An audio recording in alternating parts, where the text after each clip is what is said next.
Hi, welcome to our channel, The Prairie Dog and the Raven. My name is Andrea, and this is Knit Notes Episode 4, all about The City Top by Tori Yu. If this is your first time watching one of the Knit Notes videos, welcome and thank you so much for checking it out. In these videos, I take my knitting journal like this and kind of go over everything, the pattern, the materials I use to make it, the process I used, any modifications I may have made to the pattern itself, and then basically my final thoughts on what I thought about the pattern and how it turned out. After I go through everything, if there's anything else you want to know about the pattern, the designer, yarns I used, anything really at all of that information will be in the description box below. And also, I will go over some helpful tutorial videos and stuff like that that I did use while I was knitting this project. And I have a tutorial playlist on the channel with all of the videos that I used since I'm a beginner knitter. If you are too and you need some tutorials or even just refreshers on different techniques, I have those linked in a playlist for you if you want to check those out too. When choosing a size for this pattern, the recommended ease is 4 inches of negative ease all the way to 0 inches of ease. So keep that in mind whenever you're choosing your size for the pattern.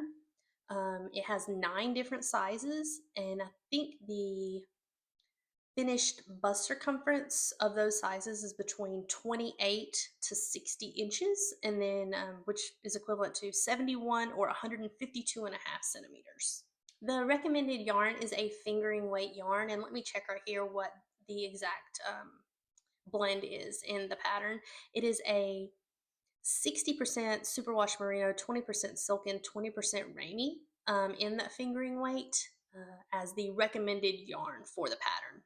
The recommended gauge for the pattern is 24 stitches by 32 rounds in 4 inches or 10 centimeters of stockinette, and that is after blocking. The recommended needle size is US 4 or 3.5 millimeter circular needle and 24 inches or longer depending on your size. There's not too many techniques used in the pattern, but some of them are provisional cast on, make one left and right, and also the make one purl left and right are in there. It uses twisted ribbing and basically knitting in the round and those types of things that you'll want to know whenever or if you try to make this pattern. It was released in July 2024 and it costs $9.50 USD. You can purchase it in Tori Yu's Ravelry store, and I think I'll also probably go ahead and link her Instagram below so you can check that out if you want to see more, of different things about Tori Yu if you've never knit one of her patterns before, like I haven't. I chose to knit this pattern for a few reasons. The first few patterns I made were bottom up knitting, and this one was actually top down, so I wanted to try a different style. Since I had only done bottom up, I thought top down would be a really cool thing to try. It also had new to me techniques, which is very important to me as a beginner knitter. I always try to look for patterns that have techniques that I have not done to kind of learn new skills whenever I'm making the next pattern. I don't really want to stay stagnant in knitting. I want to keep learning and evolving and all of that kind of thing. So whenever I do choose a pattern, I do try to look for new techniques. I also decided to knit this at the very beginning of July, so it was really hot. So definitely still in summer style knitting, and for me, I was like, tank top sounds really good, so I really wanted to do that. At the moment, I also am on a kick of just trying new pattern designers. I don't want to just get locked into one and just knit a whole bunch of patterns from one designer. I really like trying out different ones and seeing their different pattern writing styles and techniques that they use, different constructions, and all of that type of thing. So choosing different pattern designers is really helping me because it's giving me a bunch of different things to look at while I'm knitting something to kind of improve my skills. There were a few Tori Yu patterns that I had in my favorites, and so basically those are some of the reasons that I chose this one, and I was really, really excited to make a Tori Yu pattern since this was the first one that I've made from her, And spoiler alert, I'm really excited to make more in the future because I really enjoyed her pattern writing style. So now that I've gone over all the specifications of the pattern, I will go ahead and talk about my knitting process and all of my thing and go over my notes. So if you see me looking down, I'm just looking at those notes that I showed earlier. Like I said before, it's called The City, and there's two versions, the top and the dress, and I made the top version. It's by designer Tori Yu. I cast this pattern on July 7th, 2026, and finished it July 24th, 2026. So yesterday. I did make a gauge swatch for the pattern. Like I said, it was 24 stitches by 32 rounds, and I actually matched the gauge. I did not do a swatch in the round, but I felt like a swatch at all is better than not one, so I went ahead and just made a regular gauge swatch, and it matched the gauge after blocking, so I was happy with that. With the different sizes in the pattern, I felt like it would be okay to do that. The needle that I used was a Prim US 4 3.5 millimeter 32-inch circular, so this needle here. The last top I made was with the Chalgu needles, and so I wanted to try a different material of needle with the Knitting for Olive to see if I had a different experience with it. So that is going to get us into the yarn that I chose, which was Knitting for Olive Pure Silk in the color French Anemone. And this is my second time using the Knitting for Olive. The first time was with my 4-ply square neck Tolsta tank, and that's Knit Notes episode 3. So if you want to go see my experience making that top, you can go and check that video out also. But so this time I wanted to use the Knitting for Olive again to make this top and see if it was any different using the different needle material, like as far as the experience knitting with that yarn goes. So I'm not sure how exactly color wise this kind of shows up on the camera, but I'll read kind of what the Knitting for Olive website says about it. It says the color French Anemone is a dark, rich blue violet with neutral to slightly cool undertones. And on its website, it says that it leans toward indigo rather than purple, giving it a calm, slightly moody character that feels deep, elegant, and timeless. So I really like the color description of that, so I thought it would be kind of cool to read it out. But I absolutely love this color of Knitting for Olive. It's such a really pretty color, and I'm glad now that I have a tank top made out of it. So, like I was saying, whenever I knit the Tolsta with the Chalgu needles, I kind of found the Knitting for Olive Pure Silk to be a little bit splitty. And so I don't know if changing the needle material changed that, if it's different. The color makes it different, the way it's wound or spun makes it different. But this time I didn't find that. And so there's a lot of variables, so I'm not sure what the reason was that I didn't find it as splitty this time. It could just be more experience. I'm not sure. But I had a much more enjoyable time knitting with the pure silk this time than I did the first time. Even though I really loved it and I love the fabric that it creates, the first time I had a much better experience knitting the second time with it. We don't have a local yarn shop near us, so I ordered the Knitting for Olive Pure Silk in French Anemone and pea shoots from Wool & Co. And their shipping was really fast. They have a really good selection, so I'm really happy with that and probably will order from them again in the future. I ordered 3 donut ball bagels. I don't know what they're called. They're those little balls of the way that they wind them up. I'm not sure what they're called, but I did order 3 and they come in 50-gram balls, and I used 2.28 skeins or 623.4 yards, which is also 570 meters of yarn, 114 grams. That's a lot of numbers, but hopefully you get how much yarn was used for the garment. So I'm going to go ahead and grab it and show it to you and talk about the intended garment measurements and the finished garment measurements. So this is my city top by Tori Yu. I don't know how much you can see right this second, but I'm going to hold it back a little bit, and then I'm going to talk about the difference in the intended garment measurements versus the actual garment measurements that I made. And I'm going to look at my notes here so I can read it to you. The finished garment measurements, which were mine, the full bust was 37 inches or 94 centimeters. The intended garment measurement was supposed to be 36 inches, 91.4 centimeters. So it was only 1 inch larger than that. So I'm very happy with that. And it falls within that negative ease. So I'm basically negative or 2 inches of negative ease is what it ended up being for me. So right in the middle of that negative ease area. The armhole depth, mine was 7 inches and it was intended to be 7.25 inches or 18.4 centimeters. I'm also happy with that as well. The armhole depth is great. It's not too high, it's not too low. In the pattern photos, it looks a lot lower than the schematic. Like in the photos, it looks lower than what it shows in the schematic, but mine turned out fine and it was a lot higher than the ones in the photo. So I really liked how it turned out. Um, the intended garment measurement body length was 9 inches across the board. Everyone is supposed to be 9 inches. That is way too cropped for me. I have a longer torso, and so even at that 9 inch, it's like really, really high for me. But I wanted a longer top anyway, so I knit it to 15 inches, so 38 centimeters, because I wanted a much longer top than the one it was showing, and that's like just above kind of like hip length ish or right around hip length for me. I didn't want like a cropped uh, um, tank top. So some of the other ones I've made recently have been shorter. And so this one I wanted to be a little bit longer. So, like I was saying, as far as process or modifications go, the only thing I did differently was knit it longer. Instead of the 9 inches, I knitted this body length here to be 15.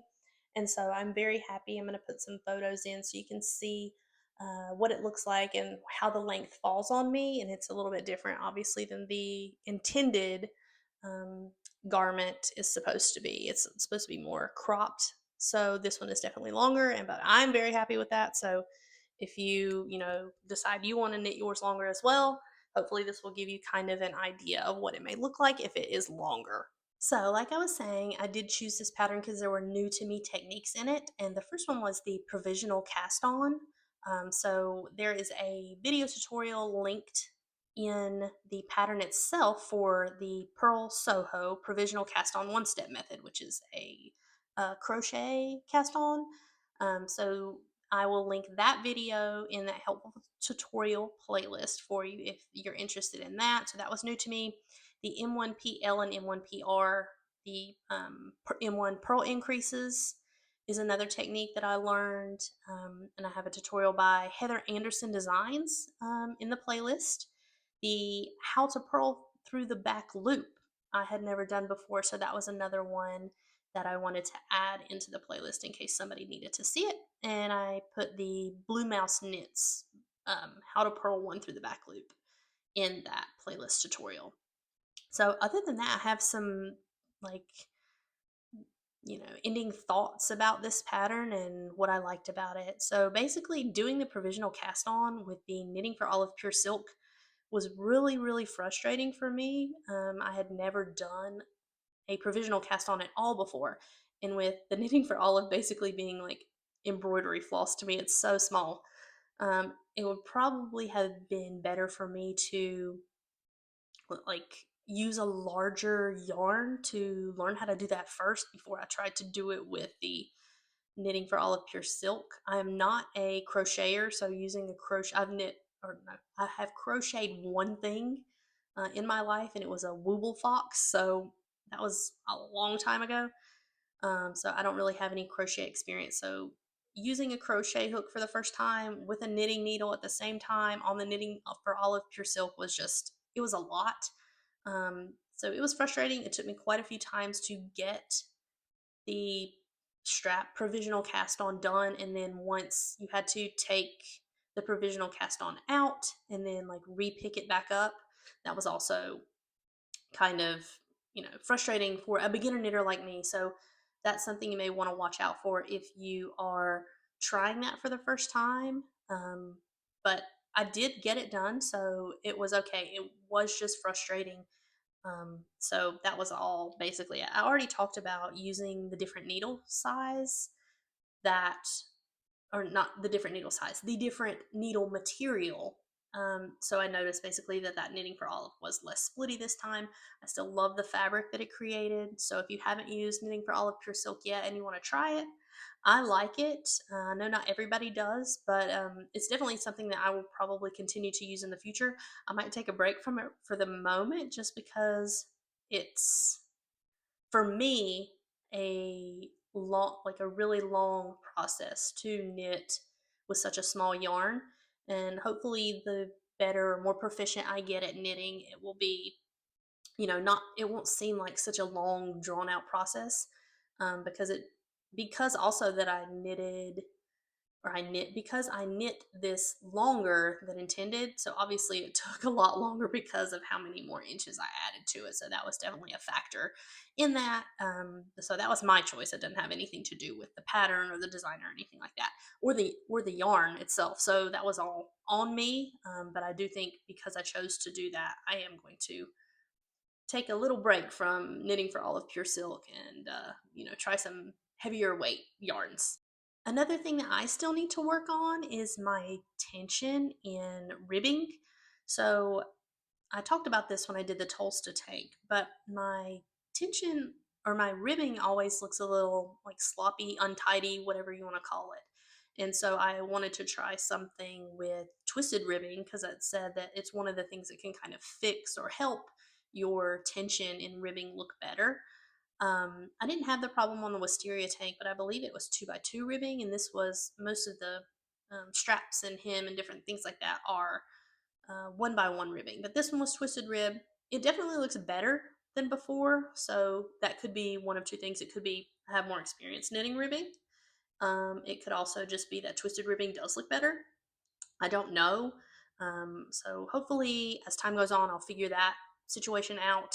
And but it still does to me look a little kind of, for my knitting, untidy. So I will want to work on, helping my tension get better for that kind of thing in the future. So I think that's all kind of I wanted to go over with the city top by Tori Yu. So my next project that I'm going to be working on is the framework bralette by Jessie Maed Designs. It will be my first pattern from Jessie Maed Designs, so I'm really excited and looking forward to that. Another new designer to try and see, how their patterns are laid out and everything like that, and see if I like their writing style. And it will also be my first time making a bralette. So I'm still in that small tank bralette phase, and I haven't made any t-shirts where I had to pick up sleeves or sweaters or anything like that yet. But I'm going to be knitting that framework bralette in Classic DK by Sewrella yarn in this color Sleeping Beauty Castle. So I've had this for a little while. It's from the Disneyland collection.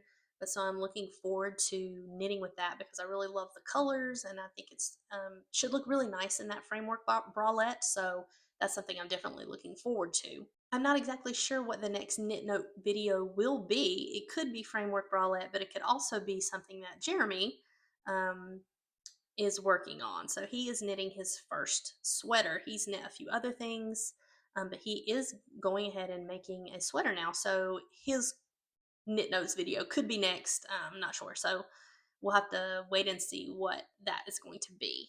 If you want to hear more about that project in particular, or any of the things that we've been working on this month or anything like that, we are going to be making our very first actual podcast episode. We're going to be filming it in the next week or so. So basically, it's going to be everything that we've knit throughout July, finished projects we had, the projects we're currently working on, and then maybe some projects that are going to be in the future. So if you want to see all of that type of thing, that video should be up on the channel within the next week or so, um, all about our July knitting progress. I hope that this video has been helpful to you if you are thinking about making the city top or dress by Tori Yu. And if you have any questions, like pattern specific, that I didn't go over here and you're interested in knowing, you can check out Tori Yu's Ravelry page and email her there, through pattern support if you want to find out anything pattern related that I didn't mention. And if you have any questions about anything I did, or any general questions about that kind of thing, you can leave those in the comments below, and hopefully I will be able to answer them right away. Thank you so much for watching, and if you've made it this far into the video, I'm curious if you have made any Tori Yu patterns yourself.